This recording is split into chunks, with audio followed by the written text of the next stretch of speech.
the season, and now we're in the midst of this very strangely timed break for the Calgary Flames. They don't play again until Sunday after playing on Monday. So that's what we're talking about now, and we've got plenty to talk about when it comes to the Calgary Flames. Welcome to Flamesnation Live. Who's in first? Noah's in first. Mike next. Then Sam, Eugene, Alex, Jeff, and Kevin all in on Flamesnation Live. We are rocking and rolling on a Monday, and let's get right to it. Let's jump right in. This is where we'll start. We'll start with a 5-2 win for the Flames over the Vancouver Canucks last night. A 5-2 win that was pretty impressive. Not a great first period.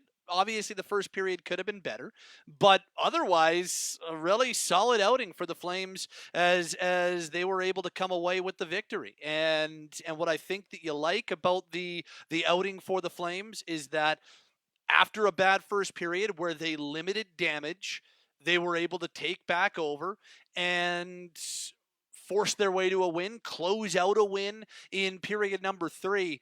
And let's start here, because I think the most important thing about this win last night was what we saw from Johnny Gaudreau, because I thought Johnny Gaudreau looked more dangerous yesterday than he has in a long, long time. And that to me is really important. That to me is the most important thing of yesterday's game. I'm just going to put the final graphic back up there, because you can tell this is live, because I'm going to turn off the TV behind me so that you don't have to have that distraction while you're trying to watch this thing.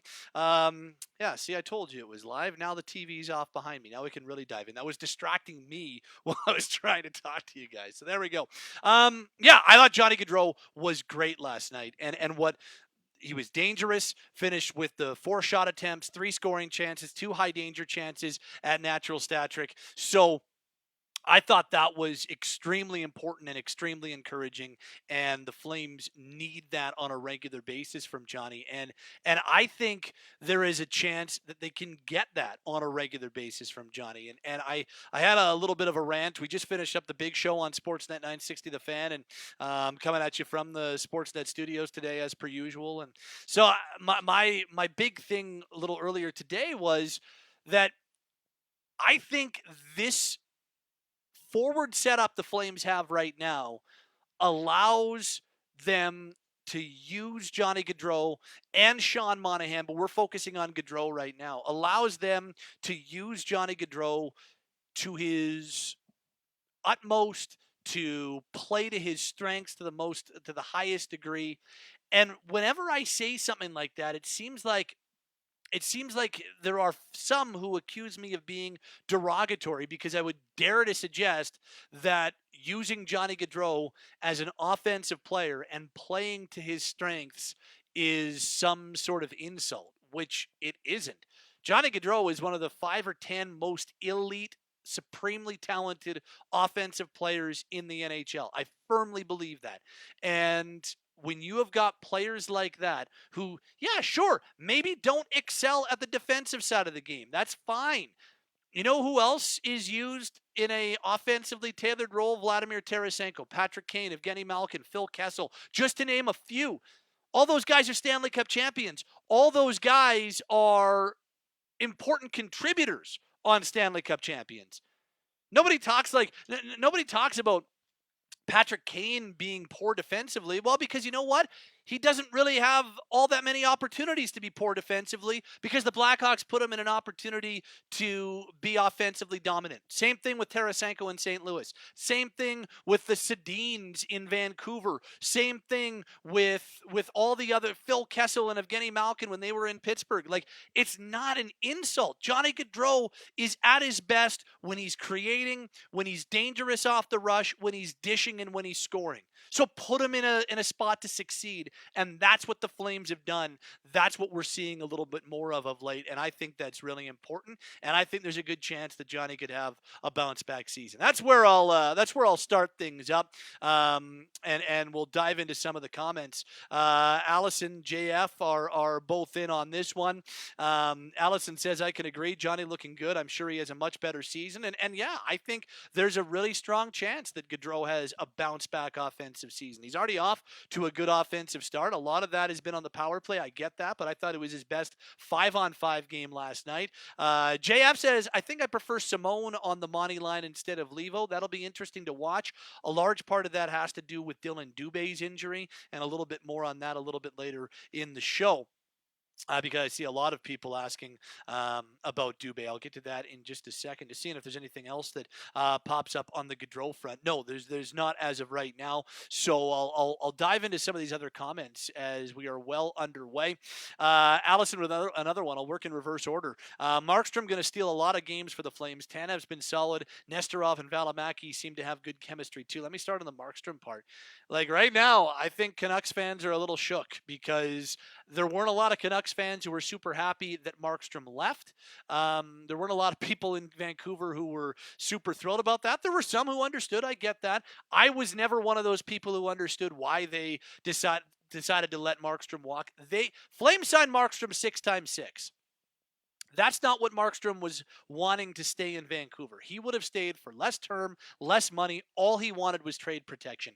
But the Canucks let their best goaltender since Luongo's heyday, they let him walk because they were afraid of losing somebody to Seattle in expansion, as opposed to signing the guy who gives you the best chance to follow up on your great season, giving him the trade protection, and then doing something down the road. Maybe you trade Demko elsewhere. Maybe you work a side deal with Seattle.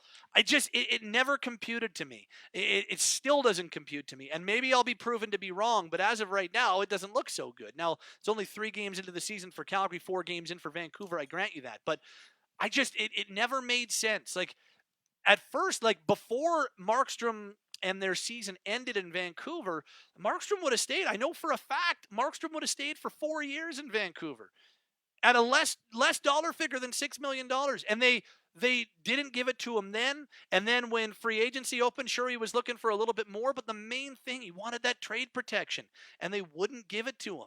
And now it's Demko and Holtby, and I know it's only 4 games in, but unless Demko and Holtby are close as a pairing to what Markstrom was as a Vezina caliber goaltender last year, I think it's a mistake. And Vancouver's got Elias Pettersson and Quinn Hughes on entry-level deals, and I think that I think they made a bad decision with an opportunity to maximize their contract situation. Besser's only got a little bit time left on his bridge deal too. Anyway, that's me. I digress.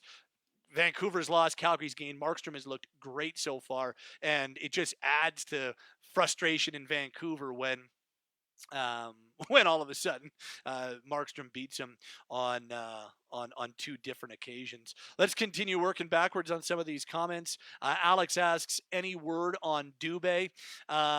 As of right now, my belief is that it's a minor thing, and as somebody said a little earlier, that the 5-day break comes at a really good time, and it does. My preliminary guess would be that Dubi is pretty close to returning for Sunday's game. Like that would be the way that it's trending right now. That's just my preliminary guess, just doing a little bit of digging. So I don't think we're talking about a long-term thing for Dubi. And the 5-day break absolutely does come at the right time there. So that's kind of my belief as it stands right now. Joel asks, Valimaki, think he'll get top 4 minutes? Maybe not this season. Maybe not this, unless there's injury, maybe not this year. Like, I still think Mark Giordano is your number 1 left shot defenseman. He's not Norris Gio from 2 years ago, but he's still pretty good. And I think right now, barring injury, you're pretty okay with your top 4. Now, what I could see happening is if Valimaki continues to progress, I could see at some point maybe a Valimaki Tanev tearing and Hanifin and Nestorov happening. So maybe that's a way Valimaki can work into the top 6. But I still think that's a little ways away. Remember, Valimaki's only 3 games into his first NHL season or first NHL minutes since 2019, right? That said, Valimaki's looked great. Like that third pairing has been really solid with him and Nestorov.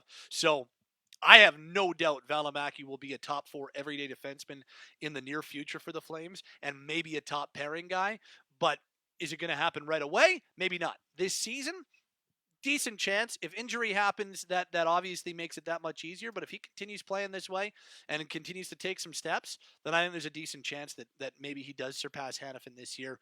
We shall wait and see on that regard. Lots of good comments about Tanev. He's been a pretty seamless fit, hasn't he? It's tough to dispute the fit of Tanev to this point on the blue line. I know that there was some leery about the contract, knowing that he's 32 and it's a 4-year deal and $4.5 million, all that type of stuff. But pretty good so far. Like it's been a solid start for Tanev as a member of the Flames. I can't really fault much of what you've seen from number 8. He's been good on the penalty kill, so on and so forth. So that's been a very positive development. What else we got here before we dive into some of these other topics? Mike says, I've noticed that they're activating the defense a whole lot more this season.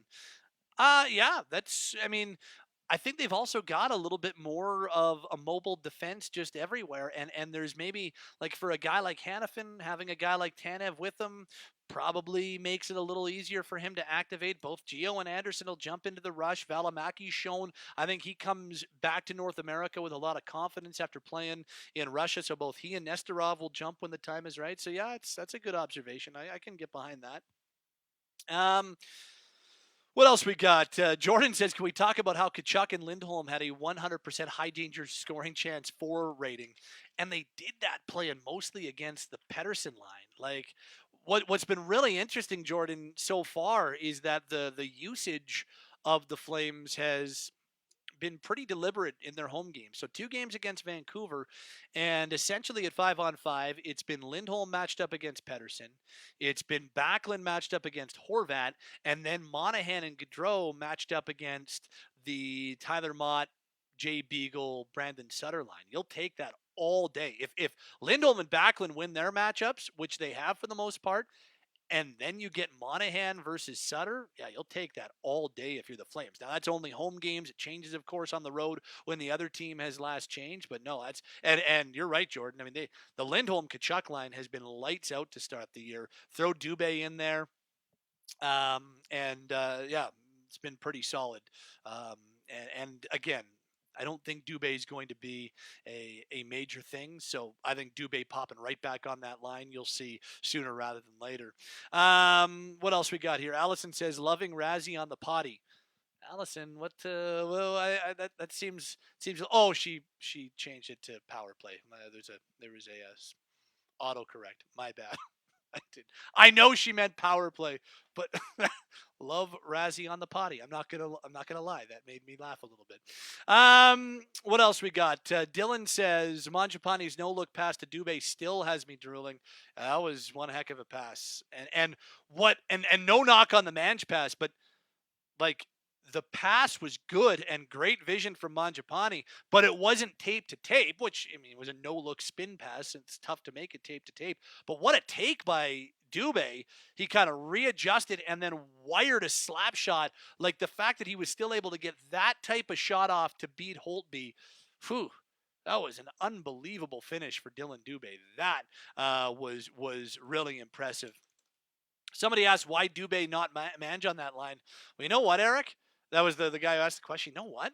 Because Dubé's a great fit there. Like, I think that's because by doing that, it allows you to have that third forward pairing. Right now, you've kind of got 3 forward pairings that you're pretty happy with, and then plug-and-play options on their wings. You've got Lindholm, Tkachuk, and you're plugging Dubé there right now, and he's been a great fit. It might even turn into that's a full line. You're not even looking at that as a pairing. Then you've got Backlund, Mangiapane as a second all-situations pairing. You can plug Ryan there. They've had Bennett there more often than not.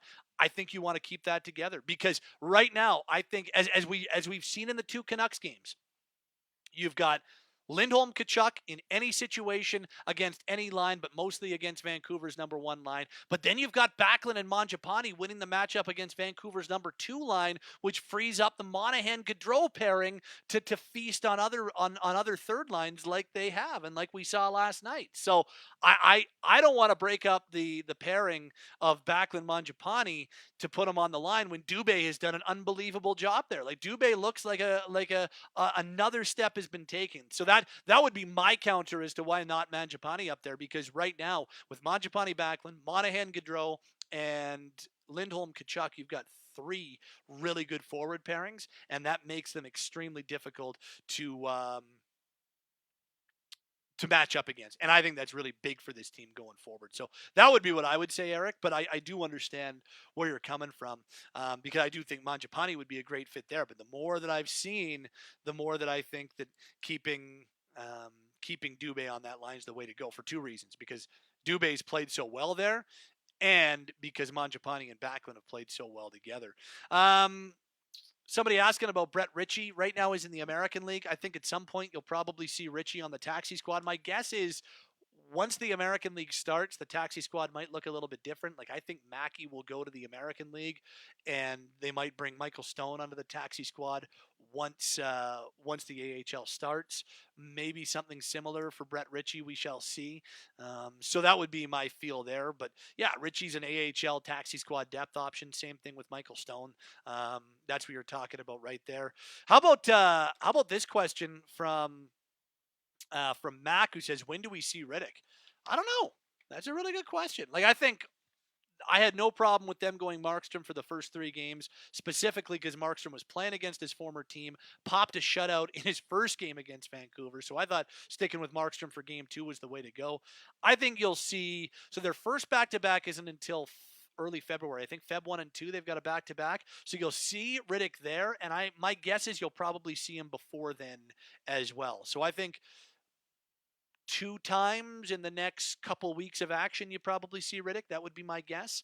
I think that if they could target 30 to 35 starts for Markstrom, which would mean quick math, 21 to 26 starts for Riddick, that would probably be the way to go. And obviously plans change and playoff races dictate things, but I think that's important. Brad, I like everything right now except Lucic. Hard to have Nordstrom watching while we watch Lucic stumble around. I will say, I'm with you. I thought Lucic struggled against Winnipeg. I thought he struggled all game long against Vancouver on Saturday. I will say that on Monday, after Dubi left and Lucic got put on a line with Backlund and Levo, I thought Lucic played a whole lot better. So I get it. I mean, he's definitely had his struggles early on. I understand, but I do think he looked better as that game went along. Look, there's a trust factor there with the team and him. They like the size. My personal opinion is that a forward rotation might be the way to go, whether it's Simone, whether it's Ryan, whether it's Nordstrom, and I think Lucic in there as well. If you could rotate them in and out at different times, matchup dependent, if a guy's been out for too long, I think that's a good way to go. Might keep Lucic a little bit fresher as well. That's something that I think they should investigate. We'll see if they do. Few more before we wrap up. Derek says looking forward to playing Brody. Yep, TJ Brody's return to Calgary's on Sunday, so we'll see about that. And the final one we'll go to today is from Allison, who says, safe to say Bennett is what he is now. Seems like it took a step back again. Wish he'd play like he does in the playoffs. Well, I think there's a few things. First of all, somebody on the text line on Sportsnet 960 made a comment yesterday about Bennett because we were talking about him. And I think there's something to it, that part of the reason why Bennett is more effective in the playoffs is because the game's called a little bit differently. Its penalties are a whole lot harder to come by, and that might unencumber Bennett a little bit to let him open up his game. And I think there might be something to that. But I do believe that it's on Bennett to adjust his game in the regular season to not take as many penalties. But I think that can get in a player's head sometimes. And I wonder if that's not happening a little bit with Sam right now. Look, I don't think it's time to cut bait with Sam yet. I still think that what we've seen from him in different playoffs, especially this last postseason, leads me to believe there's still something there when it comes to Sam. But you got to see it. And this is the year. This is a big year for him. Has it started great? Not necessarily. But there's still 53 games to go. But Allison asks, is it getting close to is what he is territory? Yes, I think we're getting close. Are they there yet, or are we there yet with Bennett? I'm not 100% convinced that we're there yet, but yeah, I think we're starting to.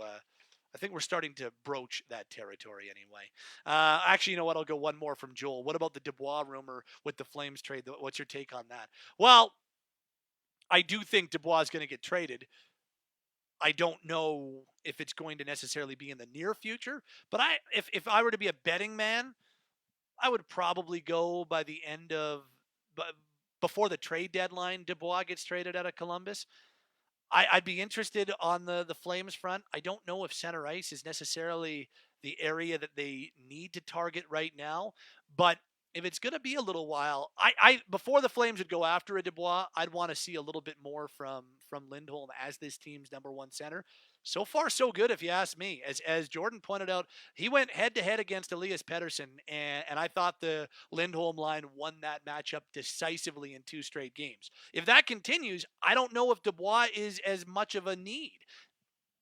If it doesn't, if it goes the other way, well, then it opened that conversation. But I think that things are trending in a pretty positive direction when it comes to Lindholm as this team's number one center. Hey, good stuff. I think that I think we got lots to talk about. We'll do another one later this week. Pike will join me on a Flames Nation Live a little bit later on this week. Lots of stuff coming at flamesnation.ca. Obviously, not another game until Sunday. So lots of stuff between now and then.